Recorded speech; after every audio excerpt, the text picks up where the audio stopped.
Lors de la conférence de presse consacrée à Miss France 2023, les tensions sont montées entre l'ancienne directrice générale du comité et Alexia Laroche-Joubert. Cette dernière revient sur cet échange tendu qui a beaucoup fait parler. Depuis l'arrivée d'Alexia Laroche-Joubert à la tête du comité Miss France à l'automne 2021, des rumeurs de mésentente entre elle et Sylvie Tellier ont fait réagir les médias. Et même quand cette dernière a annoncé quitter l'organisation pour se consacrer à l'entrepreneuriat, elle évitait le sujet, assurant qu'elle ne partait pas à cause d'Alexia Laroche-Joubert, même si elle était forcée d'admettre ne pas toujours être d'accord avec ses idées. Mais voilà, la semaine dernière avait lieu la conférence de presse consacrée à Miss France 2023, soit quelques jours avant le départ des Miss régionales pour la Guadeloupe afin de se préparer pour la grande cérémonie qui aura lieu le samedi 17 décembre prochain sur la scène du MAC 36 de Châteauroux. Et il faut dire que les tensions sont montées.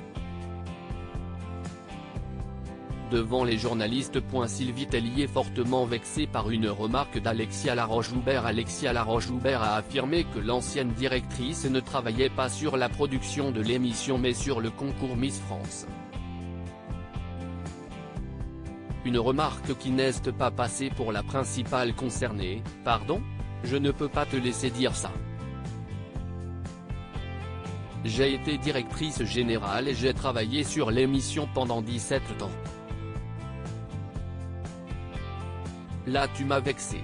J'ai beaucoup de considération pour toi mais il faut aussi en avoir sur le travail qui a été fait pendant 17 ans, a-t-elle répondu sèchement devant une salle remplie.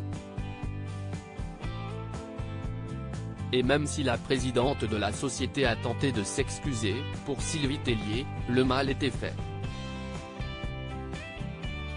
Elle a probablement sous-estimé la difficulté de quitter le paquebot à nos confrères de télévision MAG. Alexia Laroche-Joubert confie que la réaction de Sylvie Tellier lors de la conférence de presse l'a mise en colère. Mais au-delà de ça, elle avoue être surtout attristée. Tout cela est révélateur du fait qu'elle a probablement sous-estimé la difficulté de quitter le paquebot. D'autant plus que cet échange musclé ne serait pas la réalité de la relation qu'elle a avec elle puisqu'elle avait déjeuné toutes les deux juste avant de prendre la parole devant les journalistes. J'ai beaucoup d'admiration pour elle, ça fait 17 ans qu'elle mène cette barque, ses équipes sont merveilleuses. Elle est présidente d'honneur à vie, confie-t-elle au sujet de celle qui est remplacée par Cindy Fabre. Enfin, si elle ne s'excuse pas pour ses propos, elle admet une erreur sémantique. J'aurais dû employer le terme de productrice artistique à lire aussi Miss France 2023, les portraits officiels des 30 candidates.